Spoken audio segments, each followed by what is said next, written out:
bem-vindas a este episódio do nosso podcast do Projeto Solfar. O Projeto Solfar é um projeto financiado pelo programa Erasmus Plus, portanto é um programa da Comissão Europeia que tem por propósito promover a educação de adultos em diversas áreas. Neste caso, este é um projeto na área da agricultura social feminina, e é um projeto que o coordenador deste projeto é uma grande universidade na Turquia, a Universidade de Gazi. É uma universidade sediada em Ankara, com N faculdades em diversas áreas, portanto, eles têm, penso eu, mais de 40 mil estudantes. E o que é que eles sentiram? Eles sentiram que as zonas rurais da Turquia estão extremamente desertificadas e não oferecem oportunidades de emprego atraentes para as pessoas fixarem, nomeadamente as mulheres. Portanto, eles veem as mulheres muito presas ao mundo doméstico, muito dependentes dos seus maridos do ponto de vista financeiro, e o que eles querem realmente é que estas mulheres tenham acesso à formação que lhes permita, nas suas quintas, nos seus terrenos, desenvolver atividades que podem até ser complementares às atividades agrícolas e que lhes permitam ter um rendimento acrescido ao mesmo tempo, e é aqui que entra a agricultura social, ao mesmo tempo que criam valor social. E o que é isto da agricultura social? Na realidade é um conceito muito abrangente, mas basicamente trata-se de criar valor social no âmbito da agricultura. E como é que isto é feito? Um bom exemplo são, por exemplo, as quintas pedagógicas, que além de terem componente da quinta, não é, da produção pecuária, da produção agrícola, depois têm a componente educativa, não é? As crianças, as escolas podem visitar, perceber como é que funciona uma quinta, de onde é que vêm os alimentos. Pessoas idosas também podem, por exemplo, às vezes têm parcerias com os lares, as pessoas idosas podem ir lá fazer atividades. Portanto, isto enquadra-se na agricultura social. Por exemplo, também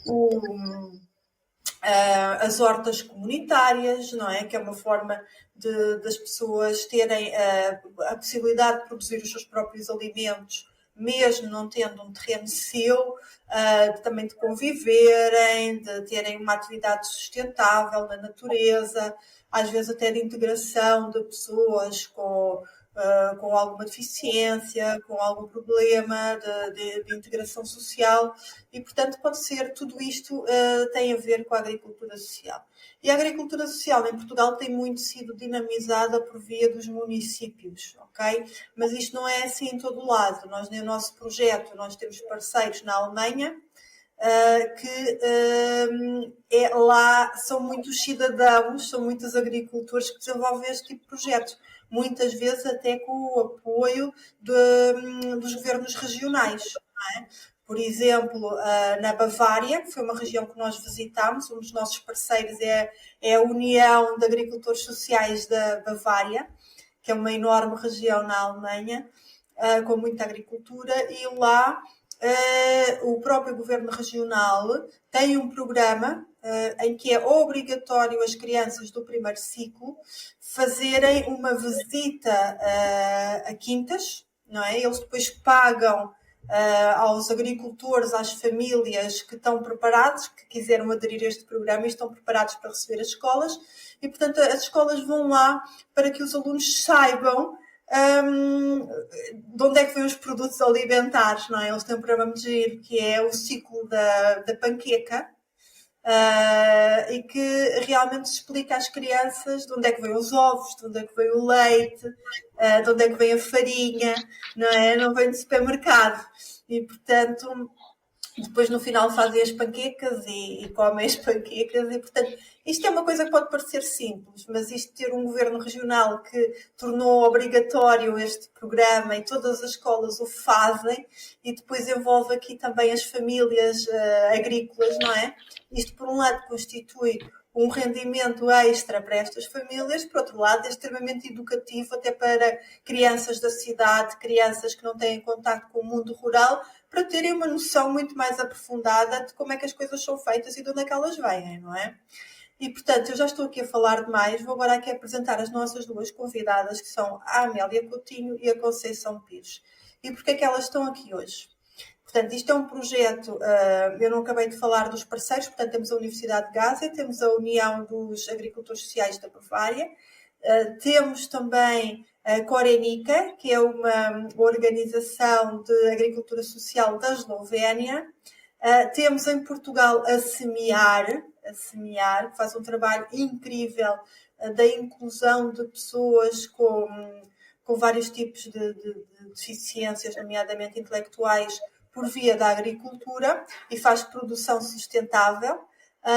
E depois temos as mulheres à obra, que entram aqui por via, não tanto da agricultura, mas mais do empreendedorismo feminino. Nós, nas Mulheres à Obra, nós temos uma comunidade bastante grande, que agora parte dela desapareceu graças ao Facebook, que bloqueou o nosso grupo com quase 200 mil pessoas, mas nós sobrevivemos, somos rijas, estamos cá. E nós temos depois uma comunidade mais pequena de cerca de 130 parceiras, que são mulheres da comunidade que escolheram investir em nós, financeiramente, e o seu tempo também. E com quem nós trabalhamos, portanto, estas mulheres são a nossa equipa, portanto, a nossa equipa são as nossas parceiras. E nós, de facto, estamos muito subrepresentadas nas grandes cidades e estamos muito subrepresentadas nas zonas rurais. E a Amélia e a Conceição são exceções, ok? Portanto, dentro da nossa comunidade geral e da nossa comunidade de parceiras, são das poucas mulheres que estão em zonas rurais e que têm atividades que estão, de alguma forma, relacionadas com a agricultura. Em vez de eu as apresentar, vou pedir a elas que se apresentem. Amélia, eu pedia para tu começares, tens aqui 3 minutos para fazer um pitch, nos dizeres quem és, o que fazes e como é que a agricultura entrou na tua vida. Olá, Camila, obrigada por esta oportunidade também. Eu sou a Amélia Coutinho, eu tenho um turismo rural no Alentejo, portanto é uma herdade grande, onde temos sobreiros, portanto cortiça, temos o pastoreio de vacas de agricultura biológica, portanto elas comem pasto, não comem ração, e temos também vinha.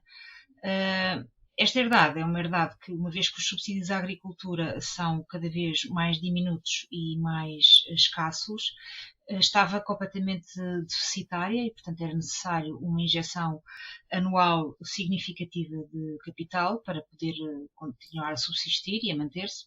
E, portanto, aquilo que se optou foram basicamente duas ações diversas. A primeira foi alugar a vinha, portanto a vinha é uma cultura de muito trabalho intensivo, portanto são umas cepas já antigas, com 20 e tal anos e portanto exigiam um trabalho manual, quer para as podas, quer para a vindima, que não poderia ser feito com máquinas e portanto envolvia uns custos muito grandes, para além de que a uva era vendida para a adega cooperativa de Redondo, que paga a 1 ano e meio e em pequenas tranches e portanto era muito difícil manter. A primeira opção foi, efetivamente, alugar a vinha a uma produtora de vinho da zona que tinha interesse em ficar com os nossos 30 hectares de uva e, portanto, nesse aspecto deixámos de ter os custos e continuamos a ter a vinha arranjada e tratada como se fôssemos nós a tratá-la. E depois, a segunda medida foi aproveitar umas casas pequeninas que nós tínhamos lá e que antigamente eram casas de alfaias agrícolas, de pôr os tratores e até inclusive alguns animais, tínhamos malhada de porcos, e essas casas foram reconvertidas e transformadas em alojamento local. Portanto, aquilo que nós fazemos é, no fundo, promover um turismo rural inserido na natureza, onde promovemos a prática do slow living, do viver com vagar, portanto, com propósito, com intenção, saboreando os momentos da vida e longe da rotina do dia-a-dia e da correria dos dias corridos, do estar sempre a ver mensagens e e-mails e a responder em cima da hora. e também a conexão com a natureza, porque como é uma herdade muito grande, inserida num espaço rural grande e onde temos também os animais, depois temos também galinhas e patos, que nós temos lá para nos darem ovos e também alguma carne para consumo interno. Temos uma horta onde também produzimos, consoante as épocas e a estação do ano, alguns legumes para consumo interno e para os nossos hóspedes. Temos um pomar também com fruta. E, portanto, utilizamos o turismo rural para que possamos, de alguma forma, rentabilizar e tirar algum rendimento que ajude a tornar a herdade sustentável e sem necessidade de injeção de capital. É basicamente isto. Quantos hectares tem herdade? 550. Ok, muito bem, portanto é um tamanho considerável. Tem 550, portanto tem basicamente 30 hectares de vinha, 100 hectares de sobreiros e 400 de pasto. Porque as vacas para pastarem e terem erva e comida suficiente para as alimentar necessitam de 2 hectares por vaca. Nós temos cerca de 186, portanto é basicamente isso. Sim, senhora. Conceição, agora tu, como é que uma empreendedora da cidade se muda para uma zona rural e inicia? Explica-nos lá o teu projeto. O meu nome é Conceição Pires, eu sou fundadora do projeto Tinctória. É um projeto inserido na área da sustentabilidade e que tem como objetivo, aliás, tem vários objetivos, mas o primordial é oferecer experiências que potenciam um tempo de qualidade a pessoas que procuram a natureza, pretendem conhecer mais sobre a natureza, mas sobretudo conhecer mais sobre antigas ou novas técnicas de conversão e reutilização de biorresíduos e transformá-los em algo útil. E eu tiro proveito, no fundo, dessa curiosidade e também dessa necessidade que existe em termos de projeto educativo para lhes proporcionar, como digo, essas experiências, mas também para ensinar, no fundo, técnicas ancestrais relacionadas com práticas muito recorrentes nesta zona onde eu estou, nomeadamente o Alentejo, na zona de Arraiolos. Portanto, oficialmente estamos situados em Montemor Novo, mas movimento muito aqui na zona de Arraiolos, onde se sabe que se utilizavam formas de atingimentos para atingir as lãs para os tapetes de arraiolos, e para já estão já convidados, não sei quando é que este podcast vai para o ar, mas esta semana temos a Semana do Tapete na Rua, que ilustra e mostra ao vivo como é que eram atingidos as lãs e feitos os tapetes. E, portanto, a minha preocupação, em primeiro lugar, é oferecer essas experiências, mas de uma forma, digamos, simpática e lúdica para as pessoas, adultos e crianças, retomarem esse contacto com a natureza e sensibilizá-las para a necessidade de olhar para tudo o que envolve a natureza, nomeadamente aquilo a que chamam lixo orgânico, e ver e reconhecer um potencial para reutilização e criar, quem sabe, novos mercados. Depois, porque depois as atividades desdobram-se em várias vertentes. Portanto, tem esta área mais lúdica para um público que quer de facto divertir-se e aprender, pode ser só as crianças ou os adultos, mas depois também tenho empresas que procuram adquirir know-how ou pelo menos consultoria para fazerem pesquisas de mercado e analisarem se haveria algum potencial para criar uma nova linha de produtos baseada neste aproveitamento de biorresíduos, nomeadamente para tingimentos. Essa é a oferta. Muito interessante. E para além destes workshops, tu também comercializas as tintas que produzes? Eu tenho uma linha de tintas para crianças, oficialmente a partir dos 3 anos, que são feitas a partir precisamente desses biorresíduos, portanto, lixo orgânico que sai da cozinha, não confeccionado, portanto, estamos a falar de restos de legumes, como espinafre ou tomate, que não estejam em condições para a alimentação, mas são perfeitamente viáveis para serem transformados nestas tintas sustentáveis.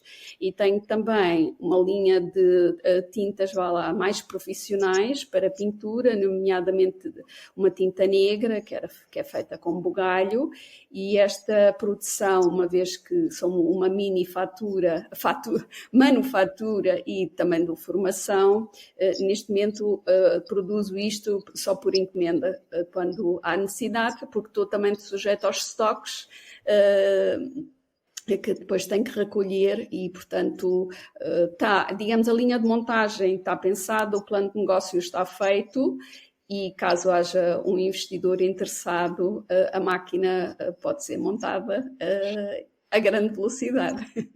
Isso é muito interessante, por exemplo, tu falaste no bugalho, e só aqui fazer um enquadramento. A Conceição, quando nós tivemos uma ação de formação de uma semana cá em Portugal, na Semear, em que vieram os parceiros da Eslovénia, da Alemanha e da Turquia, a Conceição esteve connosco uma tarde a fazer uma demonstração e um workshop sobre estas tintas, e é impressionante a variedade de materiais que são usados.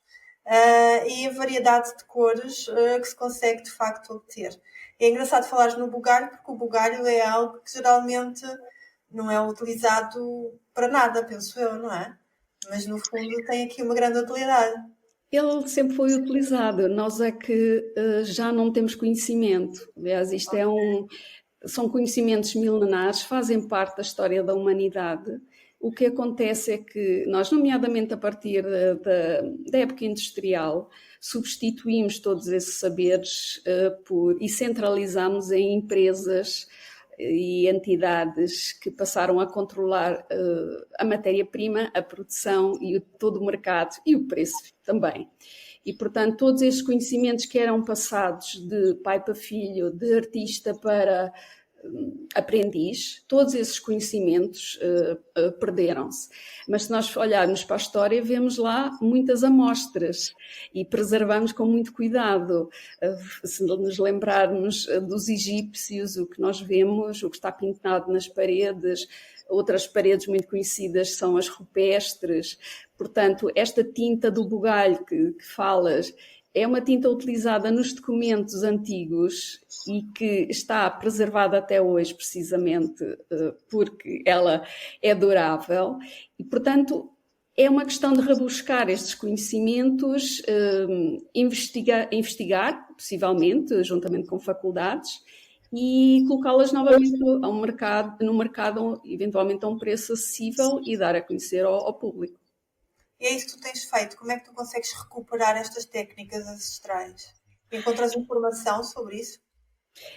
Encontra-se alguma, em termos de documentos históricos, encontra-se alguma, todo o resto faço pesquisando doutoramentos que de alguma forma pesquisam determinada matéria-prima sobre alguns pontos de vista que são importantes para mim, por exemplo, a nível de preservação ou resistência à luz, a reação a nível da umidade. Estão em muitos grupos de internet, fóruns, etc., de trocas de ideias. E é isso, essencialmente muita experimentação, tomar nota, avaliar, esperar, acompanhar, guardar as amostras, ver como é que elas se comportam no tempo e aprendendo a partir daí. Muito bem. Amélia, como é que tu conheces a Conceição e como é que este projeto da Conceição entra numa parceria com o Monte das Lajes? Olha, eu, se bem me recordo, a Conceição fazia parte do Connect Hub e eu, na altura, fiz um Open Day lá no Monte das Lajes para as parceiras de MAU, quem quisesse ir, para fazermos um almoço convívio e podermos, cada uma de nós, apresentar os nossos negócios e fazer ali um momento de networking. E penso que foi nessa altura que a Conceição foi lá e que nos conhecemos. E a partir daí achámos muito interessante, quer o trabalho dela, quer o meu, e por estarmos também fisicamente muito perto, porque nós estamos basicamente a meia hora uma da outra, além da empatia que criámos instantaneamente entre nós, começámos logo ali a tentar delinear algumas parcerias que pudéssemos fazer em conjunto. E começámos por fazer um workshop a que demos o nome, a Conceição deu o nome muito bem, de caça à tinta, e que na verdade era um workshop onde a Conceição ensinava a fazer as tintas orgânicas e sustentáveis para as pessoas poderem pintar, mas para conseguirem ter os elementos e os ingredientes necessários para produzir as tintas, tinham que fazer uma espécie de um paddy paper dentro da herdade para conseguirem colecionar as pistas que eram dadas no dito paddy paper para que as equipas depois pudessem fazer as tintas. E depois a Conceição fez o workshop, portanto, basicamente eu forneci o espaço e a Conceição foi lá, andou a pesquisar com geolocalização os sítios onde iríamos esconder as pistas para que não tornássemos a tarefa assim tão fácil às nossas equipas de participantes.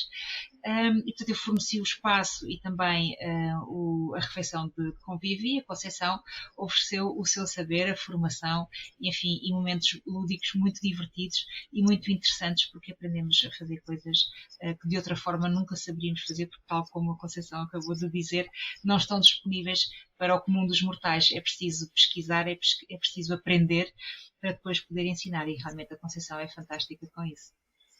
Eu vi que o feedback foi muito positivo e, entretanto, vocês já fizeram mais iniciativas destas, correto? Correto. A Conceição ainda pode explicar melhor que eu, mas ela depois organizou a caça à lã. Conceição, conta lá como foi. A caça à lã é uma variante e, portanto, o que acontece é que estas matérias-primas, estamos a falar de plantas, estamos a falar de raízes, estamos a falar de cascas, etc., elas têm esse poder tintureiro e, portanto, podem ser utilizadas tanto para a produção de tintas e também tingimentos. E, mais uma vez, estando no Alentejo e esta região ser conhecida pela sua matéria-prima valiosíssima, mas que não é devidamente respeitada, chamada lã, não é? E surgiu a ideia de, então vamos fazer aqui uma variante em homenagem, digamos assim, às lãs e recuperar também esses saberes. Então tivemos a lavar lã, que muitas pessoas certamente nunca tinham tido na mão, não é? Porque não temos acesso aos animais, sentir e cheirar aquela gordura, como preparar, porque lá está, não é algo a que temos normalmente acesso e temos só o produto final, não é? Temos acesso ao produto final. Se nós fizermos crochê ou tricô, ainda vamos tendo acesso a lãs. Se não, só mesmo a camisola feita. E foi uma experiência que, no fundo, em que eu queria fechar esse ciclo mostrando de onde é que vem essa matéria, como é que eu a tenho que trabalhar e dar-lhe um significado e retribuir-lhe o valor que ela tem, que é a lã, que é uma matéria-prima fabulosa, é boa para o calor, é boa para o frio e aquece, é sustentável e tem que ser valorizada porque não existe de facto mercado em Portugal para ela, por outras razões que agora não cabem aqui neste podcast, mas é uma forma de homenagear, no fundo, os bens da terra. Muito interessante. E falando em bens da terra, quando chegas ao Monte das Lajes, que é uma herdade enorme, e depois fazem a caça à tinta, quais foram assim os materiais que tu procuraste para, de facto, realizar esta atividade? O que é que havia lá numa herdade desta dimensão, com tanta variedade, desde vinha até pasto? O que é utilizável dali? A resposta é, nós podemos usar tudo, praticamente tudo. tudo o que cresce nós podemos utilizar. E é nisso que reside a beleza de trabalhar com matéria orgânica, matéria natural. E, portanto, a quinta é um oásis e é uma despensa para nós procurarmos o que há na altura em que estiver disponível. Nós fizemos essa primeira sessão em outubro, em que pensamos, oh meu Deus, não há nada. Mas é uma altura em que temos folhas secas no chão, temos as pinhas, temos as folhas. Peço desculpa, agora tenho aqui uma branca a nível dos pinheiros. Portanto, nós temos pinheiros, nós temos freixos, nós temos a barragem onde podemos ir buscar água. Tínhamos as romãs, as cascas da romãs ainda caídas do verão, temos raízes. Até a própria terra, não é? Portanto, não é natural, não, neste caso não é botânica, mas também é uma matéria-prima com a qual se trabalha. E, portanto, a herdade tem tudo, tem as folhas das vinhas e nós podemos utilizar praticamente tudo. Temos o limão, tínhamos as laranjas, não é? Lembro-me que eram laranjas e... Beterraba, temos a beterraba, ainda por cima o monte tem uma pequena quinta, não é? Um quintal com cultivo próprio. Ainda lá fomos roubar algumas coisas. Acho que deixámos só as couves. Temos os ovos, inclusive, das galinhas, que são utilizados para fazer tintas, caso alguém não saiba, não é? Portanto, nós tínhamos ali praticamente tudo e temos um espaço maravilhoso onde podemos realizar esses eventos. Estamos abrigados do vento e da chuva, mas estamos a 2 metros da vinha e, portanto, é um local excelente para nos distrairmos, esquecermos tudo e descobrir aquilo que nós somos, parte da natureza. Muito interessante. Amélia, tu para além desta atividade, tu agora também estás aí com um projeto mais na área ambiental, correto? Ambiental? Sim, que era das aves que tu me tinhas dito. Não, nós no outro dia fotografámos uns pássaros, umas aves. Eu não percebo muito do assunto, não é? E foi aquelas fotografias que eu tive a oportunidade de mostrar, porque apareceram na barragem. Neste momento ainda não desenvolvi mais ações nesse sentido, porque também ainda não consegui perceber se há muitas mais espécies ou se aquela foi um acaso fortuito. Há cegonhas, isso há, mas ali no Alentejo em todo lado há cegonhas, ninhos de cegonha. Mas nós, este ano, quando fomos concorrer aos subsídios do IFAP, eles todos os anos retiram uma série de subsídios que dão anualmente e substituem por outros.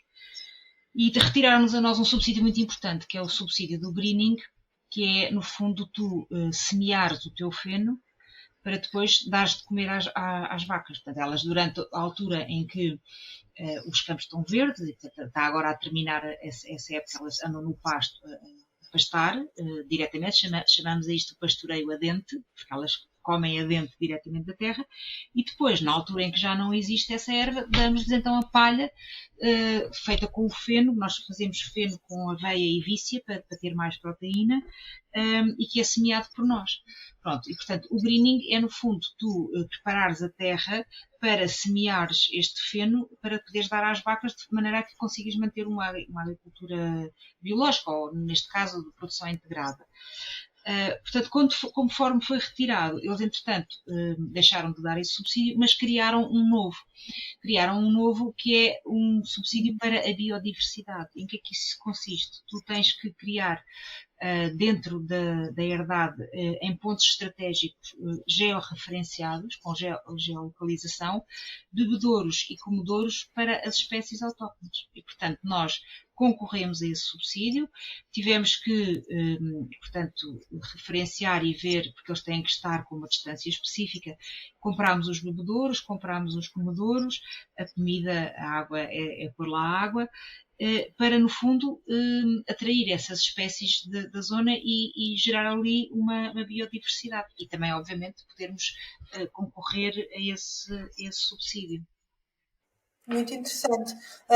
Fazer aqui um enquadramento que, de facto, a intensificação agrícola, nomeadamente até no Alentejo, não é? Agora é os amendoais e os olivais intensivos, Isto, do ponto de vista da biodiversidade, é catastrófico, se calhar é uma palavra forte, mas é uma realidade, porque são hectares e hectares e hectares só da mesma coisa.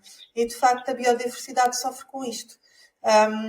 E têm estado a ser desenvolvidas iniciativas neste âmbito, não é? Porque dentro de herdades que têm uma vocação agrícola, conseguir que alguns espaços sejam preservados ou sejam dedicados à preservação desta biodiversidade pode fazer uma grande diferença, não é? Nomeadamente ao nível das aves, por exemplo, há espécies que estão em desaparecimento, nomeadamente as aves estepárias, no Alentejo, estão a desaparecer rapidamente, como é o caso do sisal.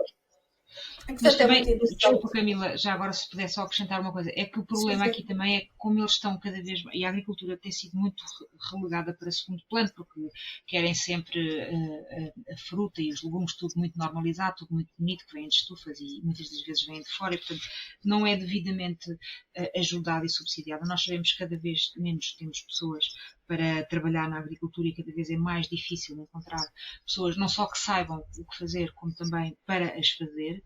E a questão aqui é que as companhias de energia começaram também a utilizar estas grandes extensões de área, nomeadamente no Alentejo, para os painéis solares. E a verdade é que hoje em dia a cultura que mais dinheiro dá é a cultura dos painéis solares e isso dá cabo completamente. Nós vemos extensões vastíssimas e enormes de painéis solares em todo o lado, porque na verdade isso acaba por trazer rendimento, mas em termos de biodiversidade, de ser sustentável, da ecologia dos ecossistemas, tudo isso acaba por ser devastado por essa imensidão de painéis solares.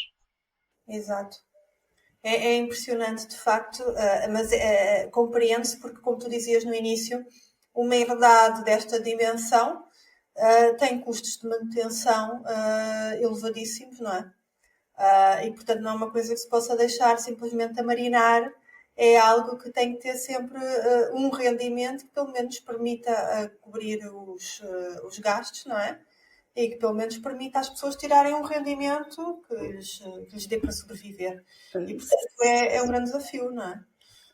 Sim, e é também um grande desafio pela extensão das áreas, que pode parecer uma grande oportunidade, mas temos aqui um clima muito agreste que dificulta e, portanto, a falta de mão de obra, como a Amélia já mencionou. Temos também, digamos, uma agricultura do ponto de vista do conhecimento envelhecida, de poucas apostas na diversidade, até porque os investimentos demoram muito tempo a ser amortizados. Se tu colocas agora as árvores enfim, colocas agora aqui a azeitona, ela só vai render daqui a várias décadas, não é? E portanto, os investimentos são a longo prazo e, portanto, mudanças ou diversidade leva muito tempo. E então a busca e as soluções que procuram é um misto entre o que é possível fazer mais rapidamente, com o menor investimento possível e me dá mais dinheiro. Então, vai mudando. Neste momento são as vacas, que são um grande problema para o montado, porque comem tudo, depois não temos água suficiente e assim vão rodando, não é? E então agora apareceu a vaca dourada dos painéis solares, que são um crime ambiental, ao contrário do que se pensa, vamos ter aqui, não são, depois não cresce lá mais nada, e depois quando isso for desmantelado, quem é que vai retirar aquilo tudo do solo? São questões em que ninguém neste momento pensa, porque o retorno é imediato e é rápido.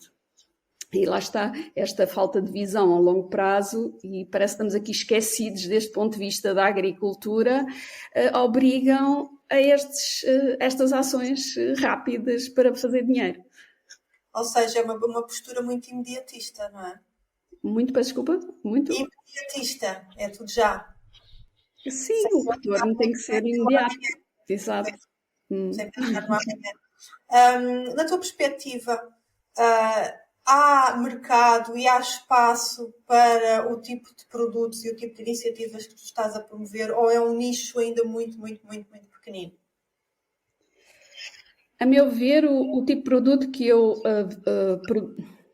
portanto, feito a análise de mercado, que obviamente eu fiz no início e foi por isso que eu comecei a desenvolver o produto e baseado também numa procura que existia e existe, a procura existe.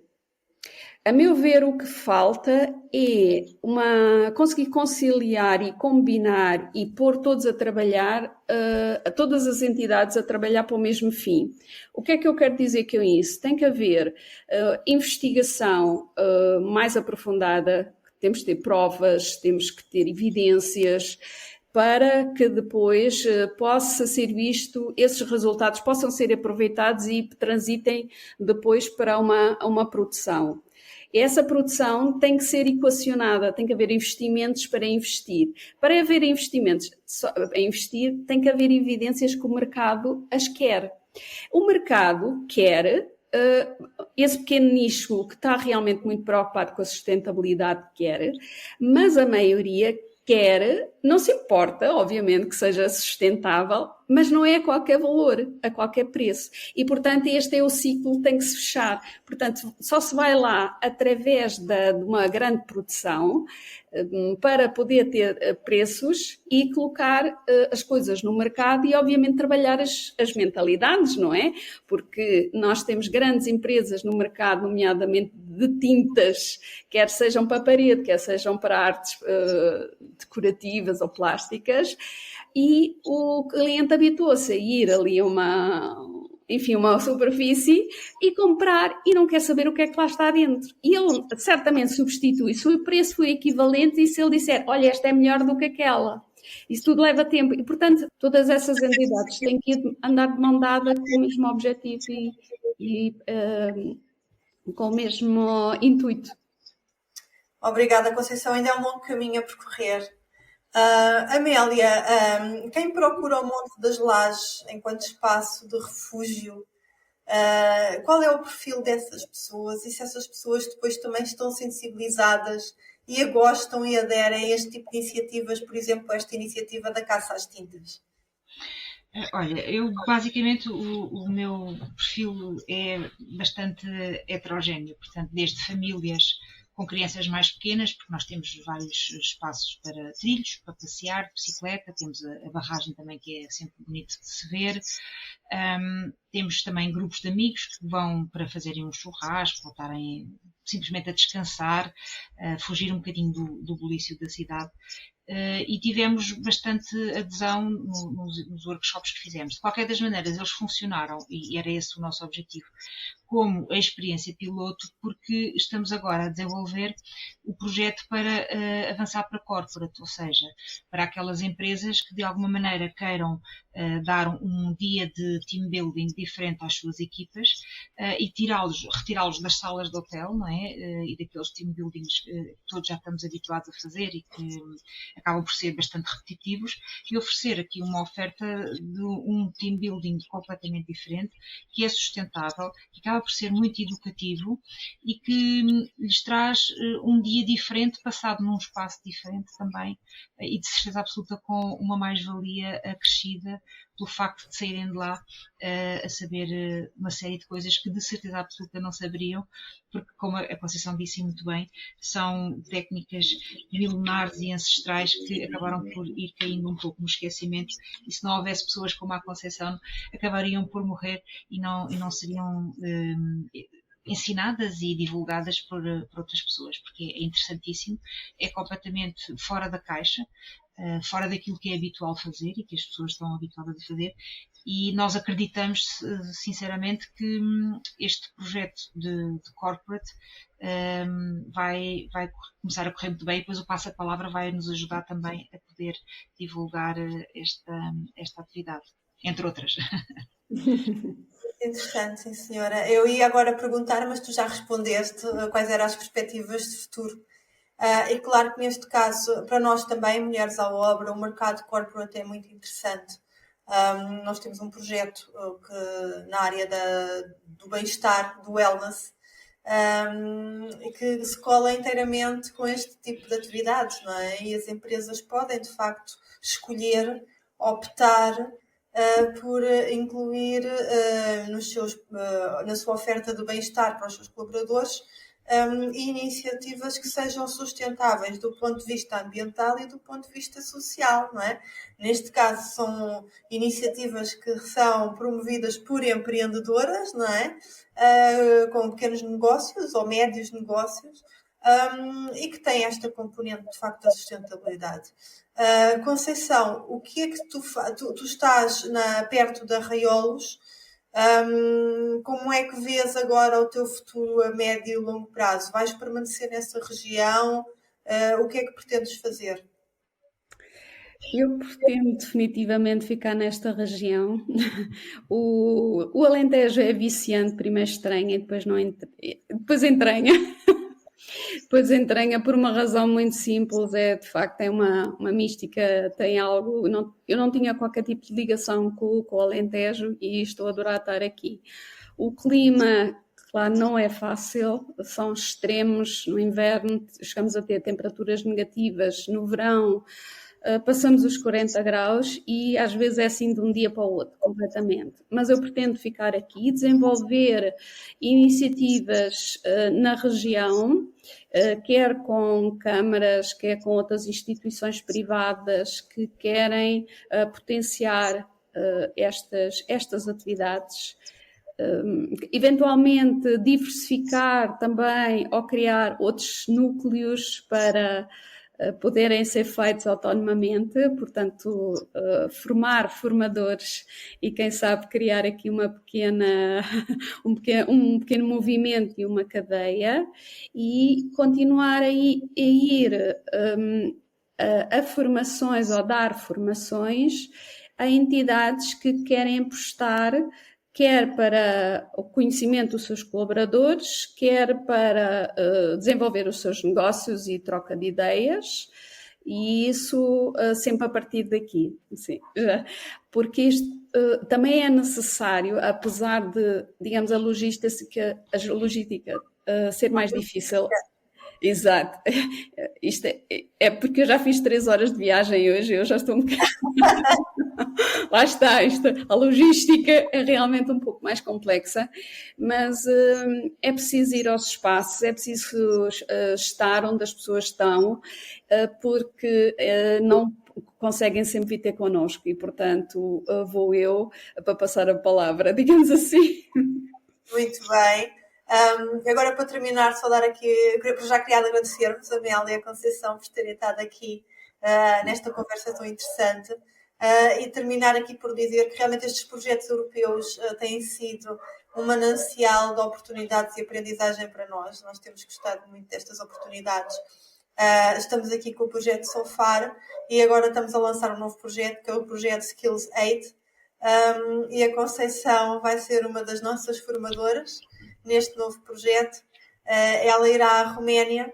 É um projeto na área criativa, também com muita incidência nas zonas rurais e, portanto, basicamente a Conceição vai formação para depois dar formação a outras mulheres e homens das zonas rurais na área criativa. Muito obrigada, Amélia, muito obrigada, Conceição. Bem-ajam. Obrigada.